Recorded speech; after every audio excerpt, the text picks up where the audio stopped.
Hi guys, Alex here from Drayton's. Here we've got an Audi SQ5. This is a 3 litre TFSI V6 Quattro, finished in Navarra blue metallic paint. Really nice car. All the wheels and tyres are in very good condition.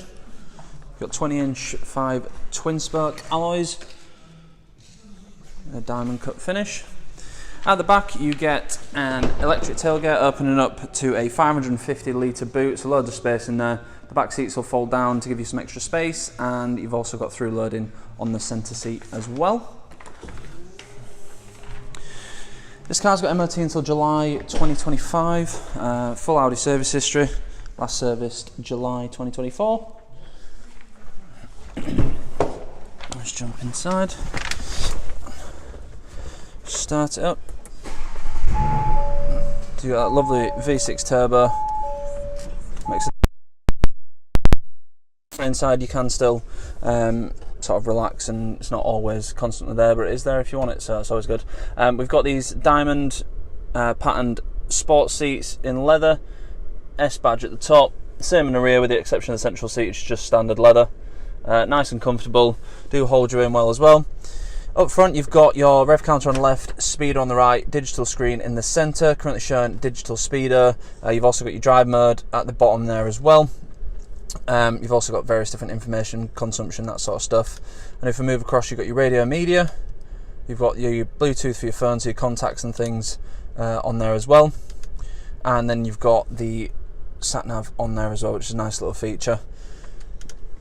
On the main screen we have Audi smartphone interface, so you've got Apple CarPlay and Android Auto, so you can have your own phone screen on the screen in the car. If you prefer just to have your calls and your music coming through, then you can do that just via Bluetooth instead. You do also have DAB, FM, AM radio, and various sound settings for the speaker system. To suit what you want. If you want more bass, bang the bass up. On the car systems we've got Audi Drive Select, so you've got various different drive modes. As I mentioned, this is a Quattro, so you've got 4-wheel drive, you do have an off-road mode as well, and dynamic is your sport mode, so you get a slightly better exhaust tone, sharper throttle response, slightly heavier steering as well. And then you've got your individual mode, and you can program that however you like to suit what you fancy. And then we also have the built-in nav, which I showed on the driver's display, but you've got it on here as well.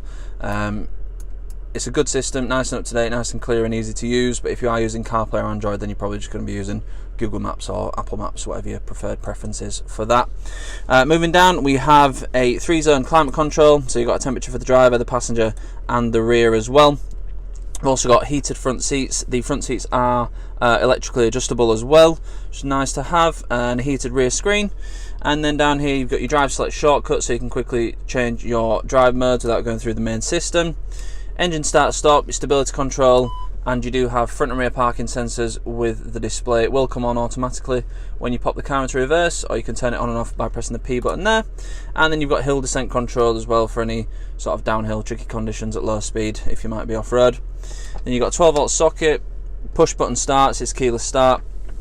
Then we've got the shortcuts that you can program for radio or contacts, little touchpad, main menu button, and all the controls for the shortcuts, and the driver's display itself is controlled using this swivel wheel. Volume and track skip.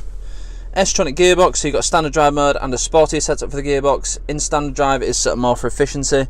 In sport it'll hold the revs a bit longer, give it a sportier feel, and then you can pop it in manual mode as well.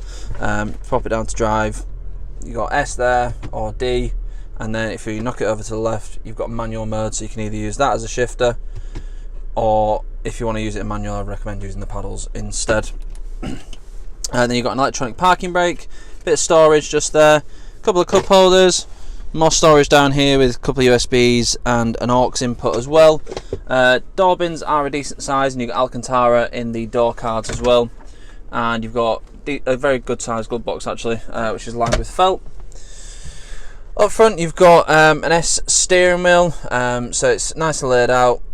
Good size as well, it's not too thick, not too thin. On the left you've got the controls for the driver's display, so you get your tabs either side, the scroller for the various information, and then you've got your volume, track skip and hands-free controls on the right, paddle shifters on the back of the steering wheel, cruise control and speed limiter just on a stalk down here.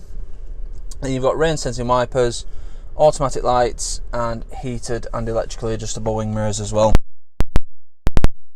You also have the Audi puddle lights when you open the door. That is just for the front doors. In the back, as I mentioned, same seats as the front on the outside. You've also got ISOFIX anchor points on the outer seats, fold down central armrest with a couple of cup holders just in there. And then if I can find the button, you've got the through loading as well, so you can still have two in the back and get some longer items in there. Temp control for the rear and a 12-volt socket. And again, decent sized door bins, Alcantara in the door cards as well. Lovely, lovely car. Good noise. It's actually quite efficient for a car of this size and with this engine as well. So fuel economy is not as bad as you may think. Lovely colour, and it does make a good sound, especially when you start it from cold. Makes a nice little rumble. It will come with 6 months gold cover warranty, which can be extended for as little as £299 for an extra 6 months. We also have a range of finance options available, so if finance is something that you're looking for, then we can help you out with that as well. If you need any more information on this car or any of the other cars we have in stock, please go to draytons.co.uk. Cheers!